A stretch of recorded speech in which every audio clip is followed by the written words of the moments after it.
Hi everyone, welcome back to my channel Gyan Gate, your trusted channel for IGNOU MBA preparations। और आज हम start कर रहे हैं एक इम्पोर्टेंट सब्जेक्ट MMPC 001 जो कि है आपका management functions and organisational process.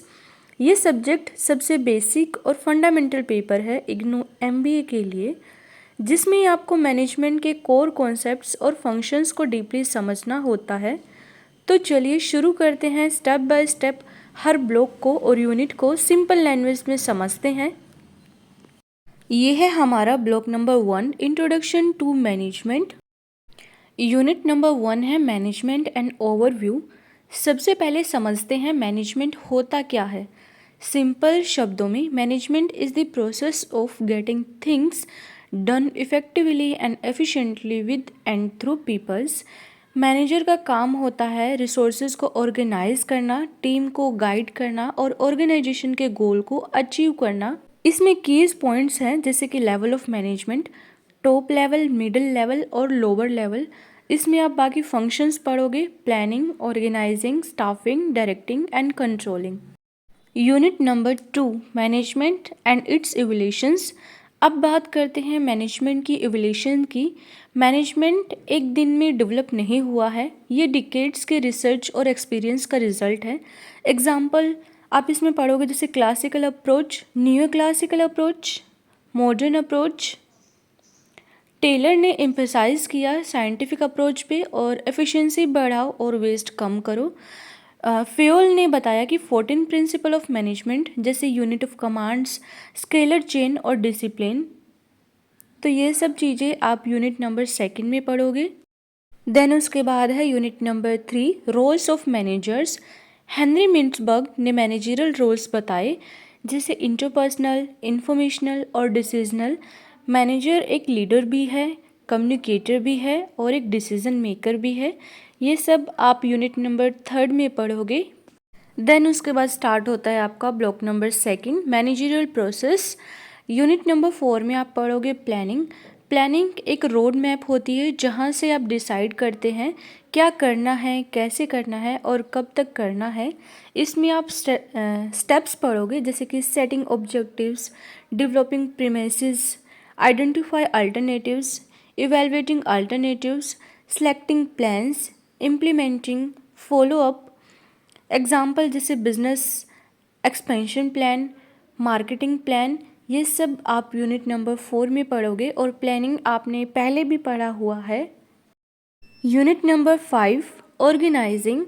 Organising का मतलब है स्ट्रक्चर बनाना, कौन किस काम के लिए रिस्पॉन्सिबल है, कौन किसको रिपोर्ट करेगा, ये हम ऑर्गेनाइज करते हैं। इसमें जैसे इंक्लूड होंगे, आप इसमें पढ़ोगे फॉर्मल और informal organisation, delegation versus decentralisation, span of control. ये सारे ही टॉपिक्स आप यूनिट नंबर 5 में पढ़ोगे। Unit number 6, staffing and directing. Staffing means right person for the right job. इसमें आते हैं जैसे रिक्रूट करना, सिलेक्शन करना, ट्रेनिंग, सब स्टाफिंग में आता है। और डायरेक्टिंग का मतलब होता है guiding, leading and motivating the team to achieve goal. Example के लिए एक मैनेजर अपने एम्प्लॉय को मोटिवेट करता है परफॉर्मेंस इम्प्रूवमेंट करने के लिए। तो ये सब आप स्टाफिंग और डायरेक्टिंग में पढ़ोगे। ब्लॉक नंबर 3, ये है आपका मैनेजरियल प्रोसेस। इसमें आपका यूनिट नंबर 7 है कंट्रोलिंग। कंट्रोलिंग का मतलब है परफॉर्मेंस को मेज़र करना, इंश्योर करना कि सब कुछ प्लान के हिसाब से हो रहा है या नहीं। इसमें आप स्टेप्स पढ़ोगे जैसे कि स्टैंडर्ड्स को सेट करना, परफॉर्मेंस को मेज़र करना, कंपेयर करना, करेक्ट डेविएशन देना। एग्जाम्पल जैसे सेल टारगेट्स का कंपैरिजन विद एक्चुअल सेल से करना। ये सब आप यूनिट नंबर 7 में पढ़ोगे। देन उसके बाद है unit number 8, leading and motivating. Leadership and motivation दोनों ही ह्यूमन एस्पेक्ट्स से रिलेटेड हैं। लीडरशिप का मतलब डायरेक्शन देना और मोटिवेशन का मतलब एनर्जी देना होता है। इसमें आप पढ़ोगे मास्लो की hierarchy of needs, Herzberg 2 factor theory आप पढ़ोगे। लीडरशिप स्टाइल जैसे ऑटोक्रेटिव, डेमोक्रेटिव और लेस फेयर, ये सब आप इसमें पढ़ोगे। देन उसके बाद है unit number 9, decision making. Decision making is the essence of management. हर मैनेजमेंट हर दिन डिसीजन लेता है। स्टेप्स इसमें आप पढ़ोगे, जैसे आइडेंटिफाई करना प्रॉब्लम्स को, इवेलुएट करना अल्टरनेटिव्स को, बेस्ट सॉल्यूशन सेलेक्ट करना, इम्प्लीमेंट करना और रिव्यू करना। ये सब आप यूनिट नंबर 9 में पढ़ोगे।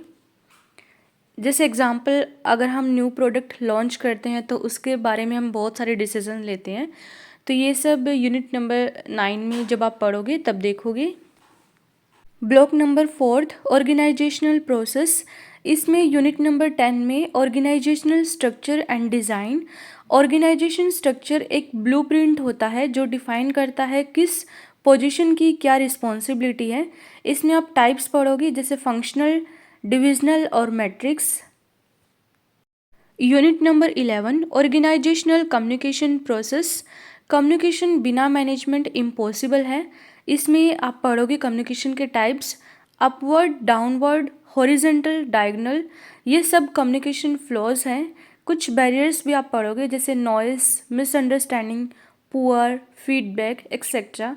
ये सब आप यूनिट नंबर 11 में पढ़ोगे। Unit number 12, organisational culture.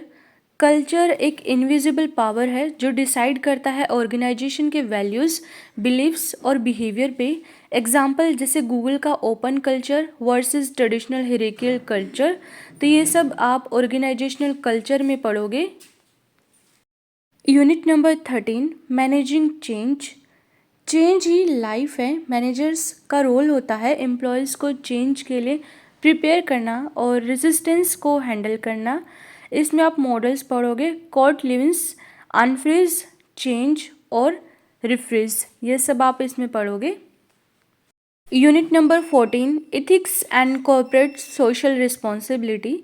Ethics means doing right things even when no one is watching. CSR का मतलब होता है सोसाइटी के वेलफेयर के लिए कंपनी को रिस्पॉन्सिबल एक्शन प्रोवाइड करना। एग्जाम्पल, जैसे टाटा ग्रुप CSR इनिशिएटिव। तो ये सब आप यूनिट नंबर 14 में पढ़ोगे। फ्रेंड्स, ये था कंप्लीट ओवरव्यू MMPC 001 का management functions and organisational process के। अगर आपको वीडियो हेल्पफुल लगा हो तो लाइक, शेयर और सब्सक्राइब करना मत भूलना। मैं नेक्स्ट वीडियो में इन टॉपिक्स के ऊपर important question and answer detail में डिस्कस करूँगी। और हाँ, डेली इग्नू MBA नोट्स और अपडेट्स के लिए हमारा टेलीग्राम चैनल ज्ञान गेट जरूर ज्वाइन करें। लिंक डिस्क्रिप्शन में दिया गया है। Thank you for watching. Keep learning with GyanGate.